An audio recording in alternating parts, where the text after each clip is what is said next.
Hello and welcome to the 12th season of BPL's, I always struggled with saying this shit.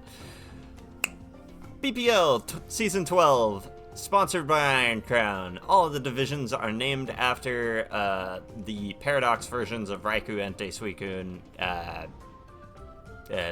and the Three Musketeers. We are in the middle division, Tachyon Cutter. It's D2. There's only three divisions skill-based. It's high, medium, and low. And we are in 2A, or 2B. It's kind of complicated. It's not really complicated. There's 1A, 1B, 2A, 2B, and then 3A, 3C. What you get it. There's 2 per thing, 3 total, 6 total. I'm not good with math. I'm not good with words. I can't explain this shit properly. I never have been able to in any of my intros. If you've been watching my Draft League content, you know that. Please forgive me. I suck at this shit when it comes to saying the words correctly in the correct order, but you can see what it is right here. The rules are about the same as last time. Everybody gets 9 to 11 Pokemon using 115 points and 5 trades until week 6. 24-hour grace period, 0 to 2 Terra Captains, forfeits, yada yada yada. Big things are cut moves are legal. This is a national dex draft. No unreleased items, so like the other gyms besides normal gym. All Smogon clauses in place except Baton Pass clause. Baton Pass is only allowed if you Dry Pass. Certain moody Pokemon are not allowed to be moody. Accuracy, decreasing items, Lepaberry, and then the flinching items are banned. Assist, Hail is the only new rule. You are not allowed to use Hail because of Ice Cube strategies. Last Respect and Shed Tail are banned. Z moves banned, and then this, that, the other things. We are shooting for either first seed or a finalist position to promote into the upper echelons of the divisions. But without any further ado, let's get started on showing off what I drafted. So I had a lot of Pokemon in mind that I wanted for my first pick, but what ended up getting back to me, I didn't want to lose this. I really wanted to use this, was Mega Diancie. So this is our first Pokemon.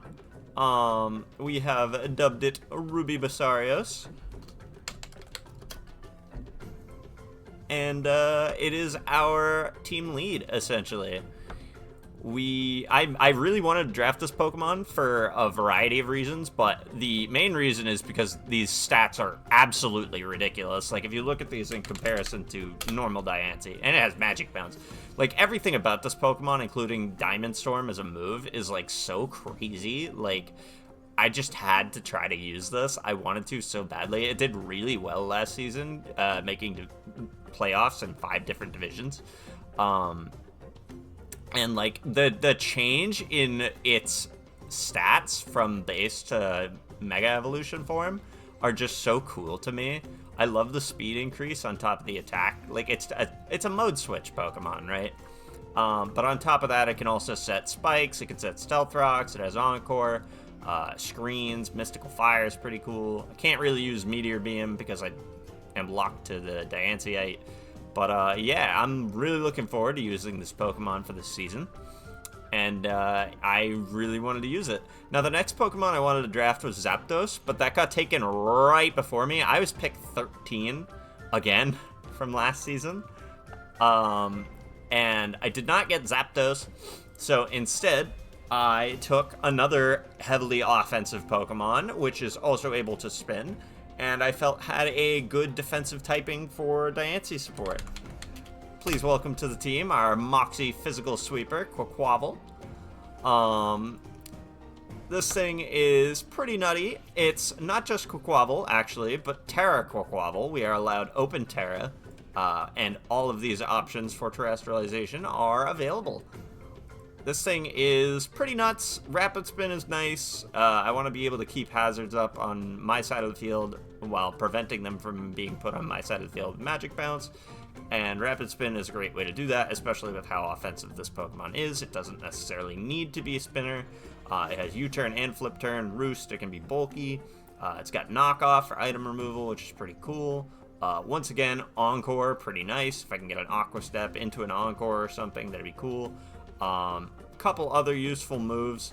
Nothing crazy. What's going to be really crazy is being able to terrestrialize this thing. So that's what I'm looking forward to. I'm looking forward to Moxie Sweeps, if that's what we want to do. And I forgot to mention, but Diancie has a couple different setup moves, right? Calm Mind, Iron Defense, Rock Polish, Substitute, a ton of different options. Quaquaval is also pretty cool in that regard. I feel like its coverage is... Like, neither of these Pokemon have exceptional coverage, but Terra Blast is definitely going to help out really, really a lot here. This Mon basically sets itself up on its own. If I wanted to, I could run a Bulk Up or Agility set. But Swords Dance is probably the most prominent feature. We have a little Taunt here if we ever need it, and I think Feather Dance could be really fun to use if, like, I ever get the opportunity. But moving on to our next Pokemon, we are very Grass Weak. We don't have a Ground Resist yet, and I probably drafted this Pokemon a little too prematurely. For the record, this is Kurupeko, the dancing bird that summons all of the other thingies from Monster Hunter 3 Ultimate. We got the Harth music going on in the background. Different game, but the spirit's still the same. For our third Pokemon, I wanted a bulky grass type. I love bulky grass types. I love Leech Seed spam. I am a filthy, frothing degenerate. And we picked the coolest grass type that I could have thought to grab. And Shaman, our little moss swine. So Shaman's really cool. It has natural cure, which means it's basically immune to status. This thing was 11 points. It got bumped up by 1 from last season. Leech Seed, as I said before. The main selling point on this is Seed Flare. But it does have some other cool options, like Healing Wish is pretty broken if I ever decide I want to use that. It can pivot with Baton Pass. Aromatherapy is nice. Its coverage is extremely lacking. It has Earth Power and it has Psychic moves and it has, like, Fairy moves. But, like, that's it. And they don't really cover anything crazy. There are some other really cool options with this Pokemon that I don't know if I'm going to be able to use. But we'll see throughout the season. It's going to be a pretty predictable Pokemon overall, I feel, but I'm still excited to use it because I needed a ground resist and I wanted a grass resist, and this just covered both. And it's super, super bulky with hundreds all around the board. This can do anything I really want it to. And I did say it was a little predictable, but it's only so predictable because I have a wide variety of... Its stats allow for a lot of creativity, but... considering the rest of my team, it's going to be limited to a couple of roles in particular that I won't necessarily be able to go crazy with, but I'll try to do something crazy at some point. And, yeah, I mean, like, if I can't, I can't. It's not a big deal, but, you know. What did I draft fourth? I've got a water type. I've got a grass type. I could use another ground resist. Shaman being my only ground resist would be kind of poopy. And once again, I probably drafted this Pokemon a little early. But we're going to go for our flying type. That is not how you spell Moltres. And we picked the normal one. We are, for the record, Diancie's going to be shiny because it looks better. And unfortunately, Moltres is not going to be shiny for the same reason. This shiny is disgusting, but it is our Teostra, so why can't I? Whatever. This thing is something I wanted to use in a little league I had going on the side to experiment with, but it's got Defog, it's got U-turn if I want to be able to pivot with that. It's got some pretty cool. It's got Will-O-Wisp, it's got Roost, it's got Roar. This thing just has a lot of defensive utility and some really cool niche moves like Burn Up, Burning Jealousy, and Mystical Fire. Like, this thing has basically every fire move you could ask for, barring like one that I can't think of off the top of my head because that would take too much time. But like, This thing's just going to be really fun, I think, to use. It's going to be... when I've been building with it, I've been kind of paranoid of rock moves. But it's still a legendary Pokemon. Flame Body is great for physical attackers making contact with me. And I think I'm pretty satisfied with my Grass Resist at this point. So I will hold off, respectively, from drafting too many more.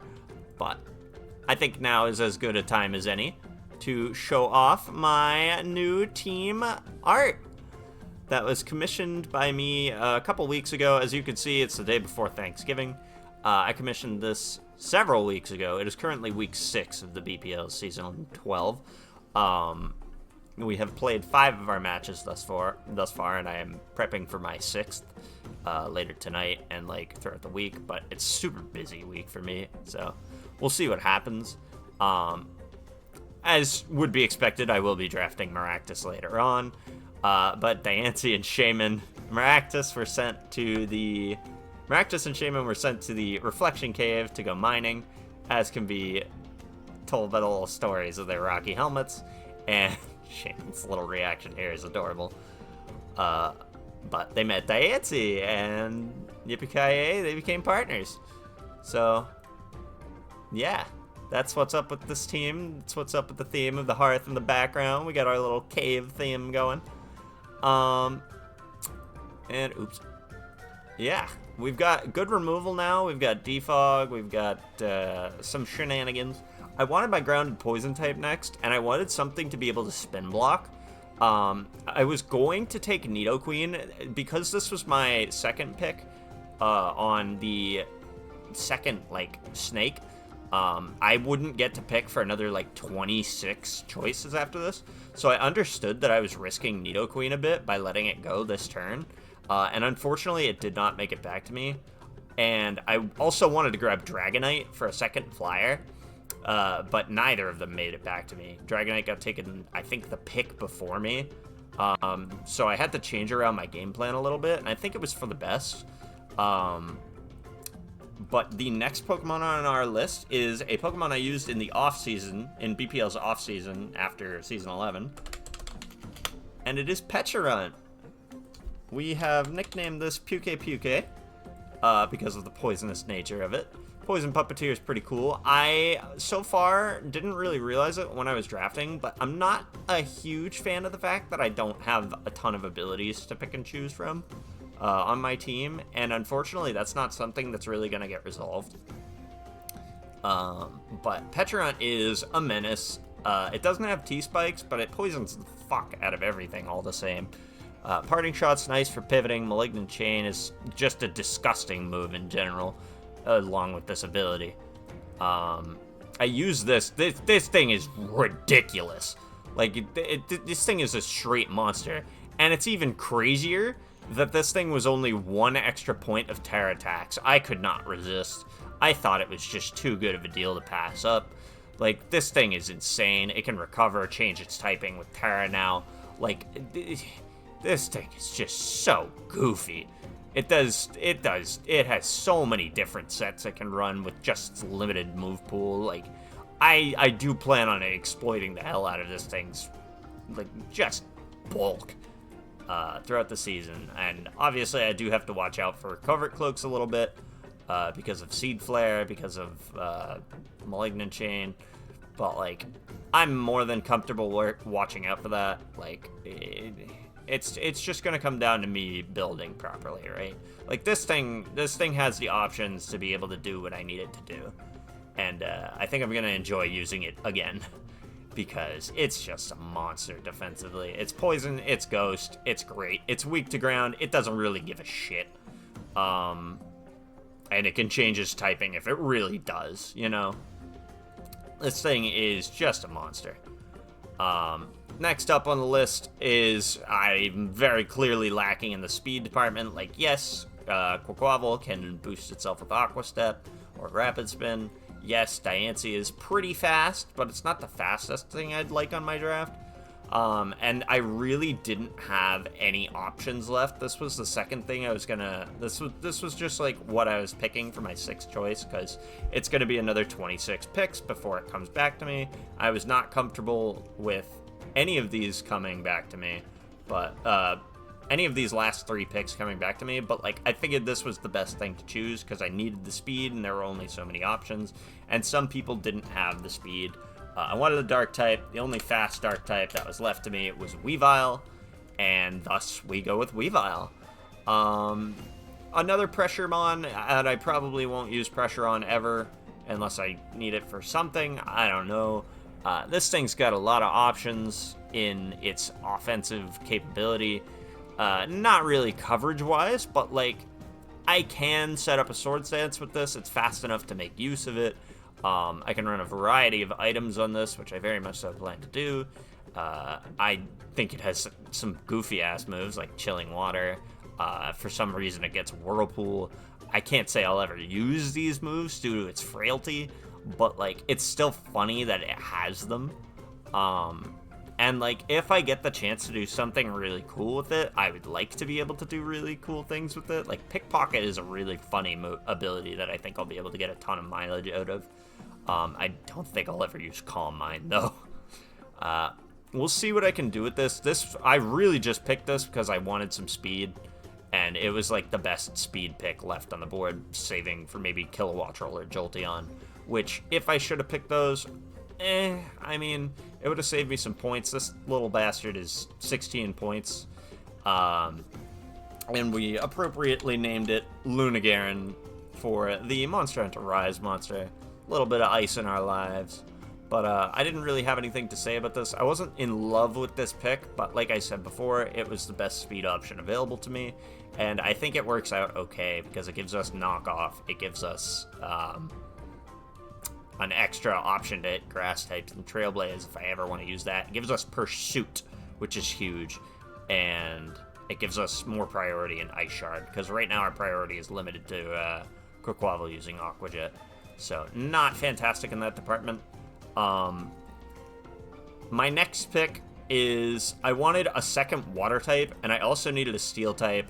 I suppose that kind of gives it away, huh? Yeah. It's Empoleon. Once again, I'm really locked into one ability. It has Flip Turn. This thing does have Knockoff. I don't know how frequently I'll be able to use it. It's got Roar. It's got Stealth Rocks. This thing is a jack of all trades. Yawn. It has, like, literally one of every important type of move. Disruption, item removal, pivoting, like, everything. It has Defog. Like, this thing has everything, basically. It is really good roll compression. It's a Steel type.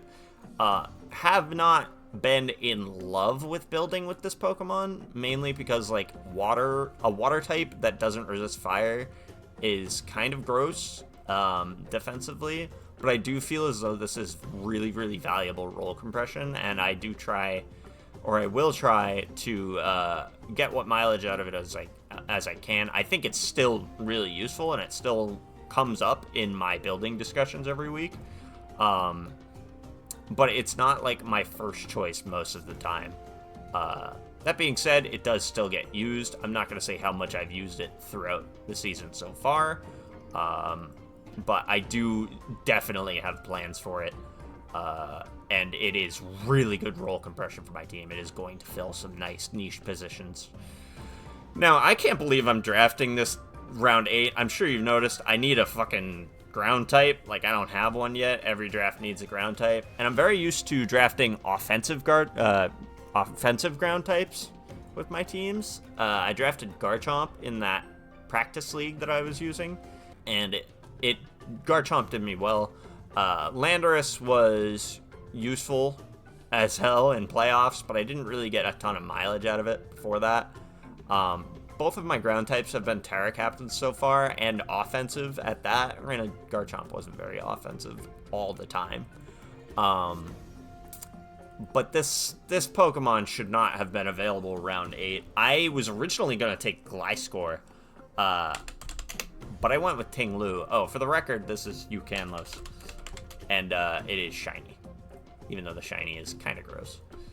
But we have our little Banburo. We have a lot of ice habitat Pokemon monsters, pocket monsters, that just, yeah, they don't have to be in there, but they are, and just a lot of snowy shit back to back to back. You know what I'm saying? Yeah. But this is our second Spike Setter. This is Stealth Rocks. We have Whirlwind with this. And then, yeah, a couple options. You may notice this team really, really struggles to hit water types. It is quite pathetic in that regard. And the music has stopped. I guess the autoplay that I was going to leave on didn't work, but that's fine. We've got options with this. This thing is very limiting in terms of what I build with it. Once again, I'm not going to say how much this thing shows up, just to keep things a surprise. But, yeah. Ruination is a ridiculously good move. Spikes, Stealth Rocks. No T-Spikes on this team, unfortunately. I do really, really enjoy T-Spikes, even though they're very niche. They only come like once or twice every season for me. Like, I don't even think I used them in BPL Season 11, but I still had them, you know. Toxapex was not very prominent on my team, and it barely came to anything. But this definitely comes to some games. This thing is just a bulky monstrosity. Vessel of Ruin, like I said, not much ability variety. I forgot to show off Empoleon's stats a bit, but they're nothing spectacular, so it's not like you're missing out on much. Empoleon does have some decent coverage moves outside of everything I was talking about. But back to Tanglu. Coverage, very, very limited. I definitely want to run something funny with this at one point. I don't know what I'll be able to run. It feels really hard to build with this thing outside of a certain select few sets. And those sets are very effective, but it's just like, it does feel a little limiting. I'm not 1,000,000% sold with this, but I was advised not to grab Gliscor and to grab this instead. So that's what I did. And whether I've regretted it so far or not, I will leave that up to you to see when I start posting my matches starting next week. I don't know what days I'm going to try to upload those on. I'm pretty busy for the next couple days, and otherwise I may need to record this video if the music thingies don't work out in my favor. But yeah, this thing's a bulky monster, and it was the best ground type I could think to throw onto this team. Excluding Gliscor. I really think I could have gotten more mileage out of Gliscor. They were both the same point value, but I was advised to go with Tanglu, and I am sticking with it for now. I'm not going to say what I do with my team, because in BPL Season 11, obviously, I had a lot of trades that I made throughout the season. I'm not going to say who stays and who goes. I'm not going to say if anybody stays or if anybody goes, but it's a team, and it was rated very highly in the PRs. It's solid. I think its main flaw is it can't really hit water types that well. I do struggle to do that quite a bit. Nothing on my team, like outside of Terraquaquavel or Petarant, I have no electric moves, so that kind of sucks. There are some exceptions, obviously, like in certain scenarios. I won't spoil too much, but a Pokemon besides these two is capable of using electric moves, and I do make use of that at some point. But as for our final member, as I'm sure you're all aware, a Desert Resort Hunters Guild team would not be complete without our final 1-point Pokemon, Maractus. With our Water Absorbent, Storm Drain, and Chlorophyll, we have our third Spike Setter. Even though I can't promise this thing comes to any games. There are some matchups where I'm like, this could be an option. But I think my team is so good that it kind of doesn't warrant bringing to Maractus to most matches. If it does have a niche, I will try my best to bring it, provided I'm in a good position throughout the season. Because this thing, it's not like it doesn't have options. Leech Seed is fun. It has Leaf Storm. It has Spikes, Spiky Shield, which you saw. I did make use of that last time. Has Sucker Punch. Can't promise I'd use that. And it got some funny moves. It got good grass stabs. It's got stats. It has Cotton Guard. It's got some options. I can't promise this thing comes to a match. I would love it if it could. It did last time. Oop. And yeah, it is our proof of a hero. But that's the team. Here are our speed tiers. It's really not as fast as I'm used to. 125 is being my max is really kind of shitty when my 110 can't hold an item. And then the next fastest behind that is 100, which is a speed tier that I actually just despise with all of my fiber and being on Pokemon that have reasons to have speed invested into them. But like for Shaman, it's fine just because it's Shaman and it has 100 in every other stat as well and good options.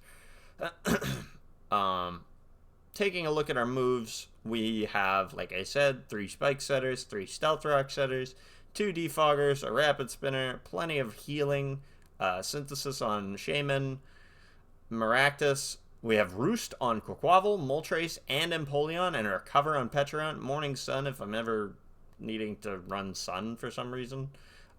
Healing Wish and Aromatherapy on Shaman, Heal Bell on Diancie, so I can use either of these if I need to. 4 Baton Pass users, one of them being a Pokemon that is usually just going to click U-turn and flip turn because Moxie and Aqua Step are things that are definitely going to prevent me from ever clicking Baton Pass. But I'm not opposed to running Baton Pass in general just to dry pass. Empoleon can flip turn.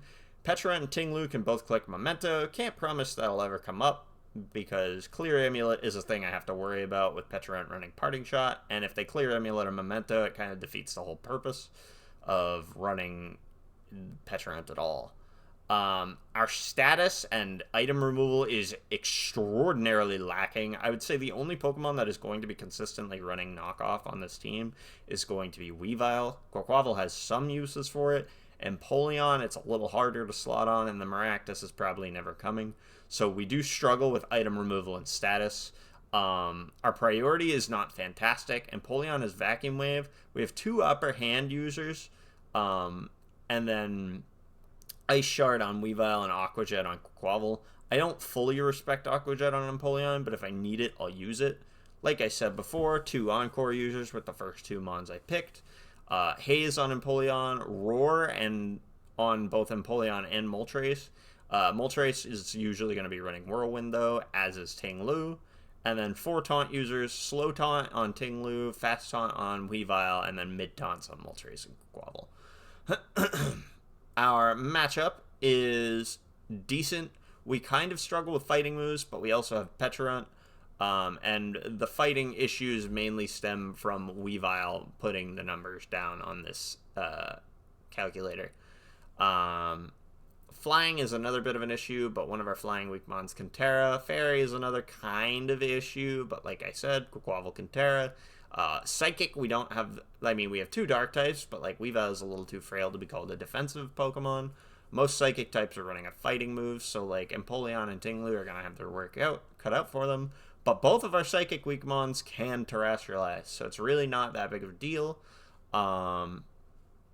Ice is a bit of an issue, despite how it looks. We do have 2 Ice weak Pokemons and no real resist to Freeze Dry, which is kind of poopy. Our Fire type doesn't even resist Ice unless it's roosting. So there are issues with this team, defensively and offensively, especially considering it is very difficult for me to hit water types outside of Shaman, and a terrestrialized Terrablast from either Quaquaval or Petrarunt. Petrarunt not being the offensive of the two, so it's a little harder to slot into Petrarunt than it would be for Quaquaval, especially since Electric is better in Quaquaval because Petrunt's already weak to ground. You don't want to be defensively weak to ground on Petrarunt unless you need to resist Electric and Steel or whatever, this, that, or the other thing. But yeah, our speed tiers are not to my liking. 125 is the slowest I have had so far on a team. The last one I went with was 130, and last season of BPL I was at 143 with Zeraora. So I am feeling a little naked and afraid without my excessively fast Pokemon, but we will make do. This is, unless I need to make trades, this is the team for week 1. And yeah, I'm looking forward to using this team in this season. It's got plenty of options, as the PR panelists for my division stated. It has the tools to win any match I want to win. And it's up to me to make that happen. So yeah, with that being said, thank you for watching. I am looking forward to posting these on a day of the week. I am not sure what day that is going to be. We are 6 weeks ahead of schedule. Or we are 6 weeks behind schedule, so there's a huge delay in like my week 1 to my week 2, or well, not from the time of posting this, I've completed 5 of my matches, like I already said. But like that's just how the cookie crumbles. And yeah, I'm gonna link what I need to link in the description. I want you to check out Hawkward's Twitter, because this is, I'm always very satisfied with her work when I commission her. Granted, I've only commissioned her like twice, but like both times I've been very, very satisfied with the results. Maractus with fingers is a little cursed, but like beyond that, I love this. You can see the reflection in the floor. Shaman, there's 3 of Shaman. And yeah, just I like this team. I like its dynamic with each other. And yeah. How I do is, as I've said, up to me. And have a good one. Thank you for watching. I'll see you next week for week 1. And yeah.